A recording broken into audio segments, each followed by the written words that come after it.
Sejam bem-vindos, amantes da quinta arte, ao Primeira Página, onde a primeira impressão equivale. Eu sou Rafael Campos e esse é o Matheus Braga. E hoje nós iremos falar sobre um terror clássico aqui, Edgar Allan Poe, que é considerado para muitos, o pai do terror clássico. Livro aqui, Dark Side, né? Sempre trazendo aqui os clássicos, aqui numa capa dura bonitinha. Um preto com dourado para trazer um classicão, tudo aqui, as letras aqui em alto relevo. No caso aqui não tem uma tintura lateral, mas tem um fetilho bonitinho dourado também, mostrando essa ideia de glamour, né? O preto e o dourado. A Dark Side capricha bastante. Demais, tem aqui a assinatura do próprio Edgar Allan Poe. Claro que ele não assinou esse livro, né? Mas a Márcia Luiza fez uma tradição exemplar, eu puxando aqui o saco da coisa, mas aqui realmente essa edição aqui é edição deluxe, muito boa. Mas mesmo assim que a gente fale, o importante é o que tá dentro, né, Matheus? E a gente vai hoje o Poço e o Pêndulo. O Edgar Allan Poe, ele é um escritor de contos, grande parte de contos, existe assim, as maiores obras deles é no máximo uma noveleta, que não sabe, a diferença aí é mais pela quantidade de palavras, porque ele é uma da época que escrevia histórias em jornais. Então a galera acompanhava a história. Tanto que ele, o Lovecraft, começaram escrevendo em jornais da época. Até o próprio Arthur Conan Doyle, que é do Sherlock. Então você vê que, assim, que as primeiras historinhas são mais curtas, porque a galera ia lendo semanalmente enquanto via a enchente no jornal, virava a página e tinha um continho aí de um escritor. E hoje a gente vai falar sobre o Poço e o Pêndulo, que é um dos clássicos dele aqui, do Espectro da Morte. Então, mas bora lá, né? Já puxei saco até não querer mais, mas vamos lá para a primeira página propriamente dita. O Poço e o Pêndulo, de Edgar Allan Poe, 1842. Impia tortorum longus icturba furores, sanguinis ignoicui non satita. Poipit nunc patria, fracto nunc furenis antro. Mors ubis dira fuit, vita selusque patente. Estava exaurido, mortalmente exaurido por aquela longa agonia, enquanto enfim me soltaram e permitiram que me sentasse. Os sentidos me deixaram. A temida sentença de morte foi a última coisa que alcançou meus ouvidos, e após isso, o som de vozes inquisitivas pareciam se amalgamar em um zumbido lânguido e indeterminado. Transmitia à minha alma a ideia de rotação, talvez por estar associado na memória com o ruído de uma roda de moinho. Durou apenas um instante, depois não ouvi mais nada. No entanto, por um momento vi. O que terrível exagero! Vi os lábios dos juízes trajados em vestes negras. Pareceram-me brancos, mais brancos do que a folha onde escrevo essas palavras, e grotescos de tão finos com a intensidade de sua expressão de firmeza, de resolução inflexível, de desprezo austero pela tortura infligida aos homens. Notei que o decreto do que para mim era o destino ainda vazava daqueles lábios. Cortanciam-se pronunciando a locução fatal. Preferiam as sílabas do meu nome, e estremeci ao perceber que não ouvi som algum. Também vi, por alguns momentos de horror delirante, o suave e quase imperceptível adejar das negras tapeçarias que revestiam as paredes do aposento. Então meus olhos recaíram sobre 7 velas altas dispostas sobre a mesa. À primeira vista, disfarçavam-se de caridade e pareciam anjos alvos e esguios convocados para me salvar. De repente, fui assolado por uma bruta náusea e senti cada fibra do meu corpo se eletrizar como se tivesse tocado o fio de uma bateria galvânica. As formas angelicais transformaram-se em espectros sem sentido, com cabeças flamejantes, e percebi que não poderia me ajudar. Assim como uma nota musical encorpada, a ideia do doce repouso que me aguardava no túmulo invadiu minha mente. Esse pensamento se aproximara do modo gentil e furtivo, e foi necessário algum tempo até que pudesse ser apreciado em sua totalidade. Mas, justo quanto meu espírito foi a fim de se pôs a senti-lo e contemplá-lo, as figuras do juiz desapareceram diante dos meus olhos como mágica. As altas velas reduziram-se a nada, extinguindo suas chamas por completo. E sobreveio o negro-me da escuridão. Todas as sensações pareciam tragadas em uma louca descida da alma para o reino de Hades. O universo converteu-se em um silêncio, quietude e noite. Bom, pesadão. É um parágrafo único, é isso mesmo? Um parágrafo único. No caso, nessa edição especificamente, tem primeiro uma imagem, um desenhão bonito de um lado, e do outro lado tem toda a firula do nome, da arte, do texto, do coisa e tudo mais. Então, assim, a página em si, ela vai a segunda página inteira e vai 3, 4 linhas, que é a quantidade de linhas que tem nessa primeira paginita aqui. Ou seja, se não tivesse toda essa firula, basicamente seria o que compõe a primeira página em si. Beleza. Bom, vamos lá, Rafa. Primeiro o título, o poço e o pêndulo. Bom, a gente sabe, e aqui está se tratando de um conto, não é isso? É um conto, né? É um conto. A gente sabe, ou a gente recomenda que o título em si tenha alguma alusão, alguma coisa referente ao texto em si, né? Não seja uma coisa só da cabeça do leitor, né? Mas que seja perceptível de alguma forma. E por se tratar de um conto, a gente sugere que isso esteja mais no começo, né? Ou não. Mas o que acontece? Ele é possível que não esteja no começo, obviamente, né? A gente fala isso, não existe regras na escrita. Mas é legal que ele tenha, e aí, pô, se não tiver no começo, se você deixar para ficar mais para o final, que seja um impacto interessante essa associação feita, né? Eu senti que aqui, pelo menos não percebi em nenhum momento nenhuma relação com o título. Não sei se passou despercebido por mim, né? Mas é isso que eu estou sugerindo, né? Se não há mais no início, que deixe para o final e que seja um impacto relevante, sabe? Essa relação título com o texto em si. Eu já li esse conto, acho que fatalmente umas 5, 6 vezes, porque eu sou realmente muito fã do Edgar Allan Poe de uma forma geral. E realmente, não tem uma associação direta. Talvez, se você forçar um pouco a amizade, você entende que ele fala sobre a passagem do tempo, como se fosse o pêndulo do relógio, mas é algo muito mais pro abstrato, apesar do Edgar Allan Poe utilizar muito do abstrato no concreto e o concreto no abstrato, tanto que ele fala sobre reino de Hades, fala sobre imagens fúnebres, não sei o que, dos caramba 4.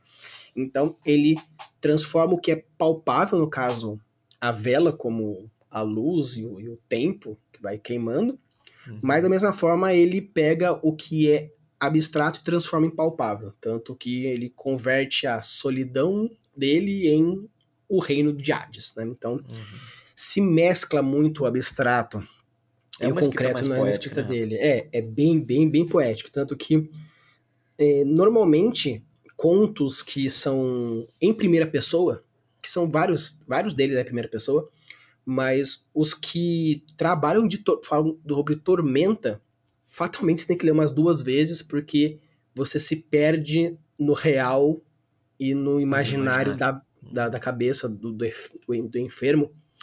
Então, às vezes você se perde. Mas no caso aqui, você irá descobrir futuramente que onde ele está é um poço.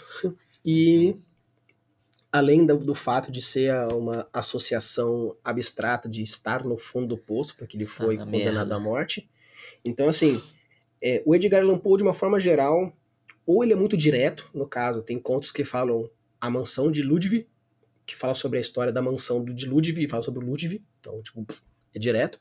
Ou ele vai pelo outro lado, estupidamente no abstrato. Então, Entendi. Tem relação, mas eu só percebi a relação na segunda vez que eu li também. Entendi. O título em si é um título, sonoramente, eu acho legal, agradável e tal, né? Mas é interessante, assim, para quem tá começando a escrever, né? Que tem alguma relação, né? Que de preferência que seja perceptível essa relação, né? Sim. Não que não seja nesse caso aqui, né? Não li o conto, o Rafa tá falando que precisou de 2 vezes aí, talvez, para poder fazer a associação, mas enfim, o título por si só é um título legal, eu acho, né? Mas é interessante para quem está começando a escrever que faça essa relação, né? Bom, e aí ele começou o conto dele, né, Rafa, com uma citação em latim aí, né? Sim. Acho que a maioria dos leitores hoje não sabem latim.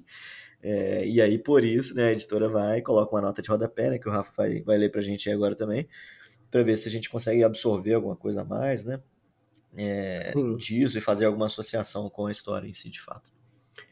O legal é que, sim, faz uma puta diferença. A citação começa o seguinte: neste local, a multidão furiosa e insaciável por muito tempo cultivou o ódio ao sangue inocente. Agora que a nação está salva e a cripta da morte foi destruída, a vida e a saúde vão habitar onde antes pairava a temida morte. É meio Doido. que tem uma Coisa meio que observação, ritualística porque, aí, talvez? sim, tanto que acontece. Essa citação era muito comum em Paris.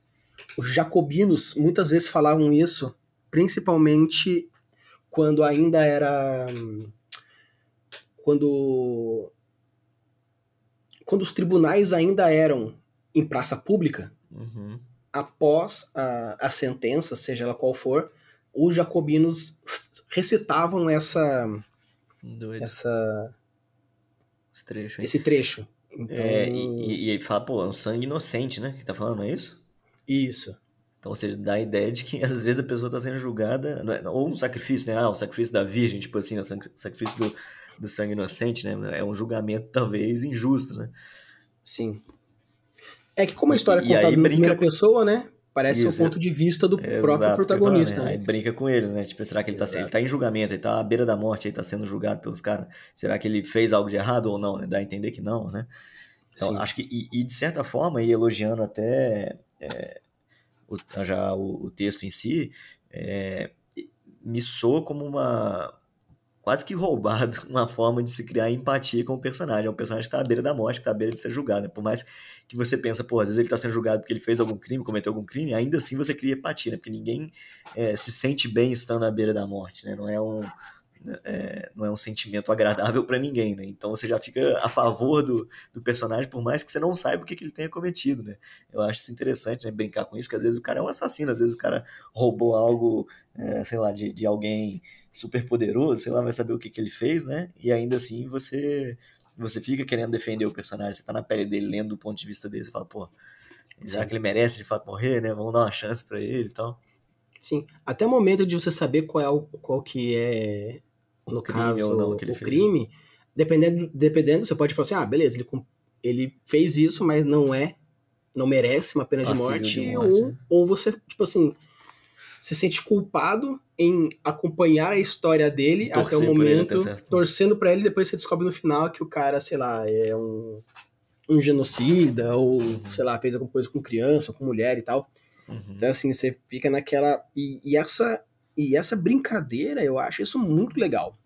No caso, você acompanha um filme inteiro, uma série inteira, um livro inteiro, e cria Torcendo pelo empatia, e chora personagem, pelo né? personagem, os caramba, depois você descobre que ele é um grandíssimo filho da mãe. Uhum. Tem gente que não gosta, mas eu Eu acho. gosto bem também. Eu gosto. Obviamente, quando bem desenvolvido, né? Mas. Claro, claro. Assim, eu acho que qualquer história, né? Não só escrita, né, Rafa? Filme, série, tudo, a gente consome, eu pelo menos entendo que a gente consome para sentir emoções, né?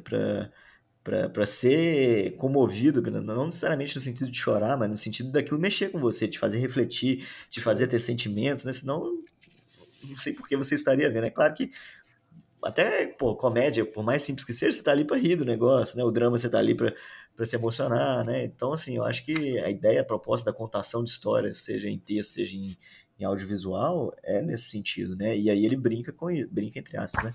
Ele mexe com isso com você, né? Ele tá te criando a empatia com o personagem, e aí ele pode no final te fazer uma reviravolta no sentido de você ficar se sentindo incomodado com o pensamento que você teve ao longo da história, né? sim. Bom, e aí vai falar uma coisa aí sobre isso? Não, pode ir. Eu ia falar sobre a primeira frase em si. que para mim é bem interessante. Ele estava exaurido, mortalmente exaurido por aquela longa agonia, né? Então você já fica querendo saber o que está rolando, que agonia é essa que ele está sentindo, né? E ele, apesar de ele usar a repetição, é uma repetição intencional do exaurido ali, né? Dando impacto para essa. Assim, exaurido já é uma palavra forte, né? Já é tipo assim, já dá a ideia de que você está morto, cansado. E ele vai falar mortalmente exaurido, ele vai reforçar e intensificar isso ainda, né?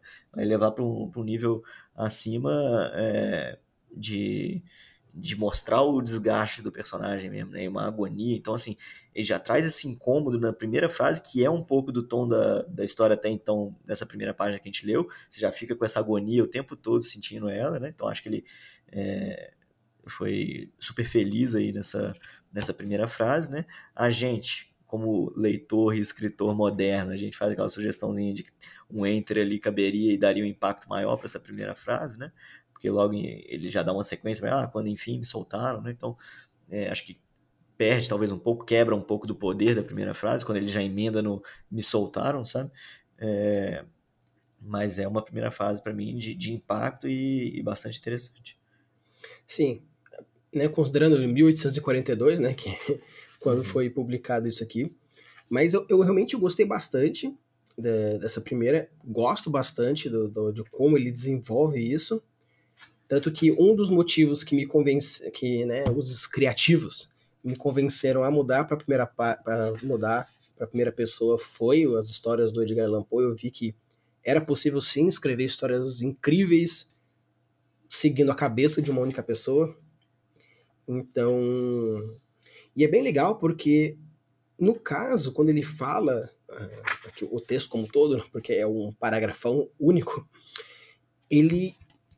você percebe que ele é uma escrita lenta, é uma escrita assim que machuca. No caso, quem não curte muito, mas se percebe que enquanto vai escrevendo, é uma página inteira com um parágrafo único, é um puta tijolão que você vai acompanhando segundo por segundo do acontecimento. No caso, a única noção de tempo que você tem é o momento que a pessoa acorda, que fecha o olho, que a vela apaga. Então você não tem noção de que é uma vela de minutos, é uma vela de horas. Você não sabe, ele fala mortalmente exaurido, será que teve um puta julgamento de horas, interrogatório de horas antes de chegar e ele ficou lá preso em pé, lá apenas só pelos pulsos. Então assim, você fica pensando mil coisas de por que raios ele estaria tão mortalmente exaurido, né, no caso. Obviamente, a percepção de dor e sofrimento vai de cada um. No caso, para mim, ficar 24 horas acordado é o mesmo que desejar a morte, né? Não sei como o Matheus lida com 24 horas acordado, né? Ele é do exército, então acho que vai estar um pouco mais acostumado que eu. Mas é legal você perceber essa percepção, porque quando a gente fala de primeira pessoa, estamos falando de um filtro mental, emocional e psicológico daquela pessoa que está descrevendo.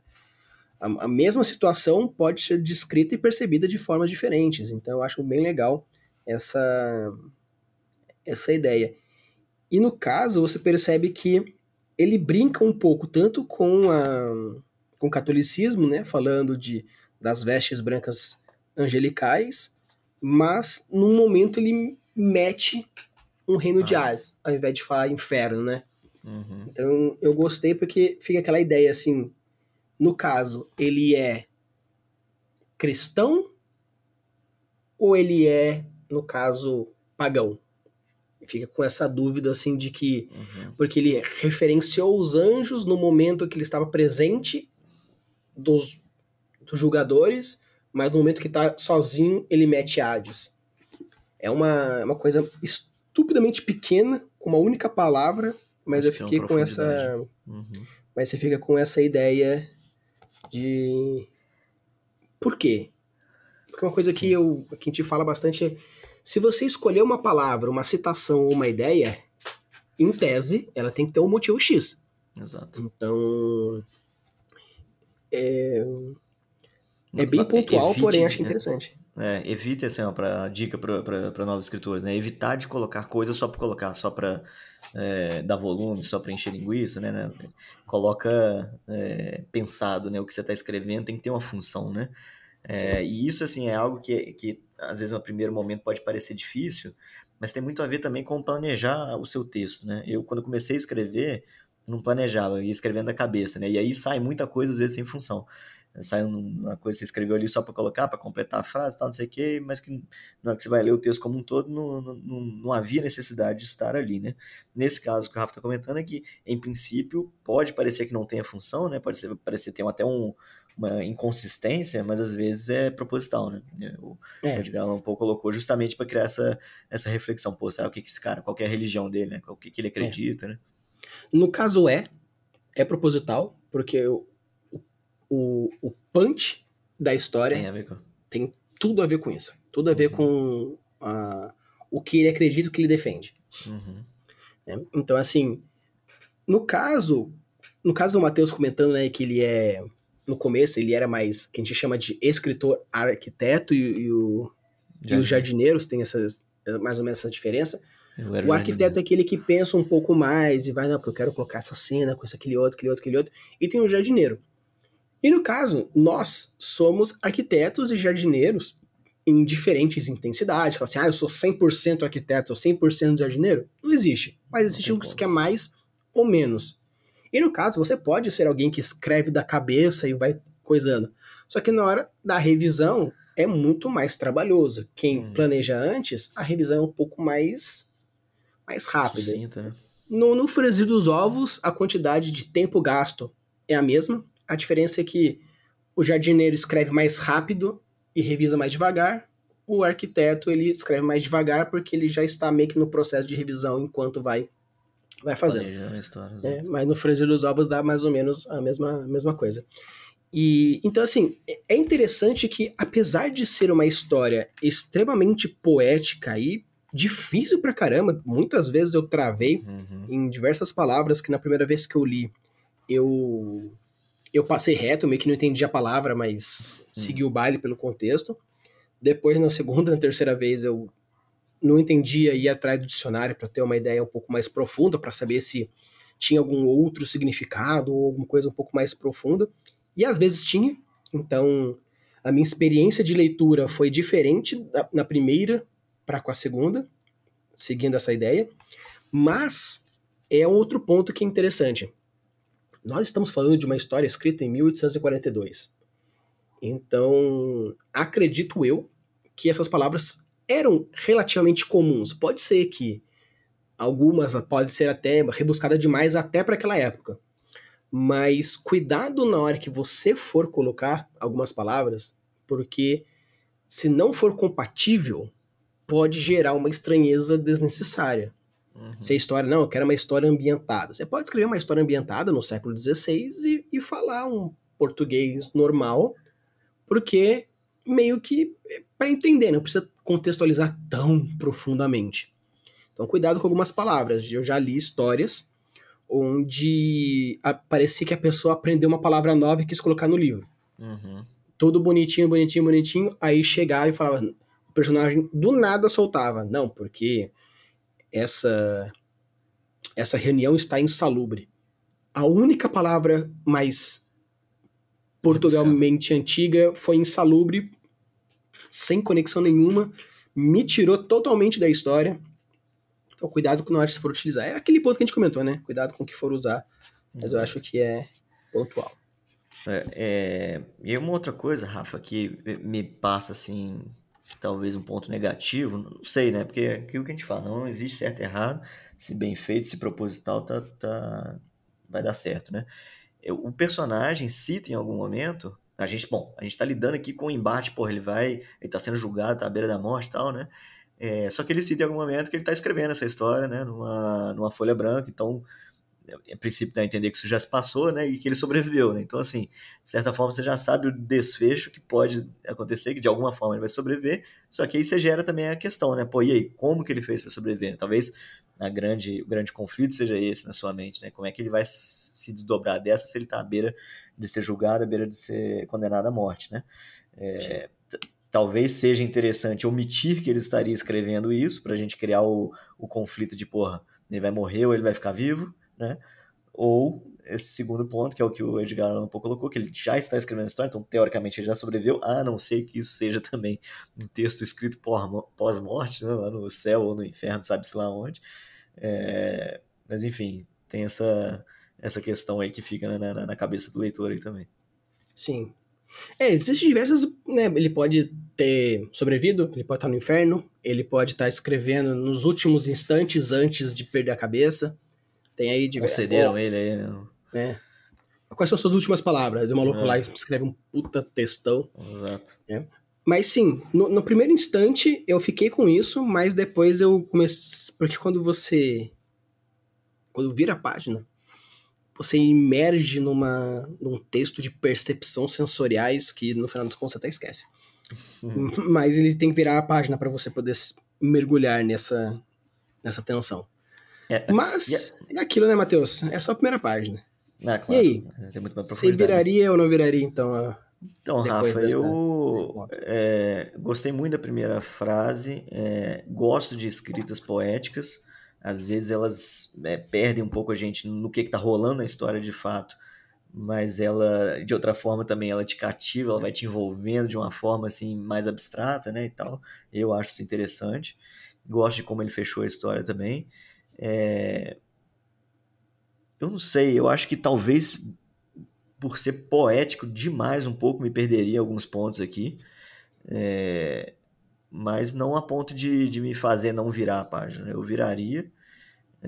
Fiquei curioso para saber o que vai rolar, como que ele vai se desdobrar dessa aí, o que ele fez de fato, né? O Rafa já deu um spoiler pra gente aí que pode ter a ver com a crença dele, né? Mas eu viraria, fiquei curioso, né? Deu vontade de continuar.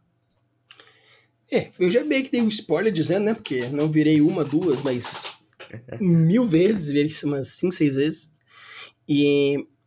Mas o ponto primário é que eu virei a primeira vez por ser o Edgar Allan Poe. Por ter a história do Corvo, para ter a história do Eduardo Mãos de Tesoura, e por ser considerado o pai do terror clássico. No caso, eu já tinha meio que arriscado algumas historinhas, já tinha dado meio que certo, o meu primeiro continho, me encontrei no terror, eu falei, então, cara, o cara escreve em primeira, é terror e é clássico, eu falei, eu preciso beber da fonte. Mas, no caso, realmente, esse conto ele é muito poético, tem outros, no caso, a Mansão de Usher, Berenice, que são mais história mesmo. Era uma vez um cara que ele foi em tal lugar e conversou com X ou Y, então tem mais história mesmo, não é simplesmente pautado numa única pessoa e tudo mais, mas é um texto realmente mais difícil mesmo. Eu achei até um tanto arriscado da Dark Side ter começado com esse, por ser algo mais tenso, porém, como esse conto foi um dos contos que consagrou o Edgar Allan Poe, acredito eu que seria mais para mostrar, no caso, a primeira página do livro ser o primeiro conto que consagrou ele propriamente dito, né?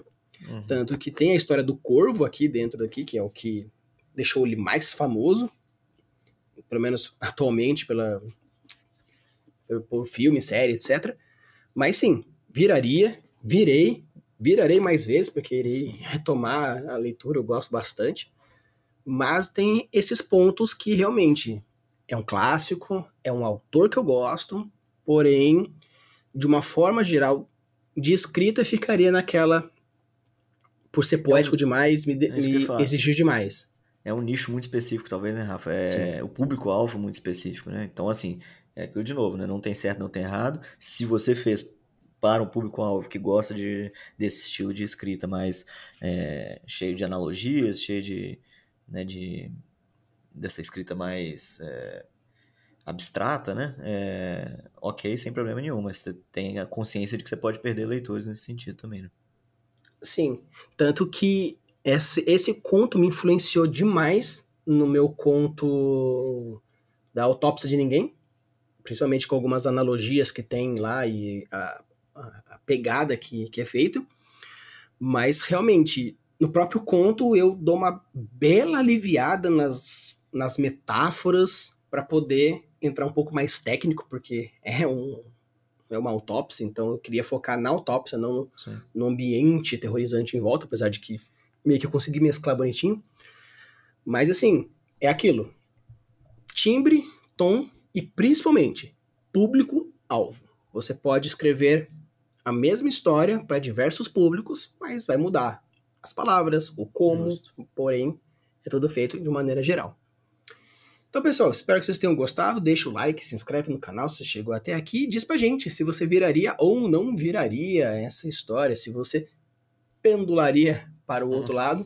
Se você é fã de Edgar Allan Poe, se você é fã de clássicos de terror, ou você prefere uns terrores mais básicos, ou um horrorzão onde vocês querem ver realmente criaturas.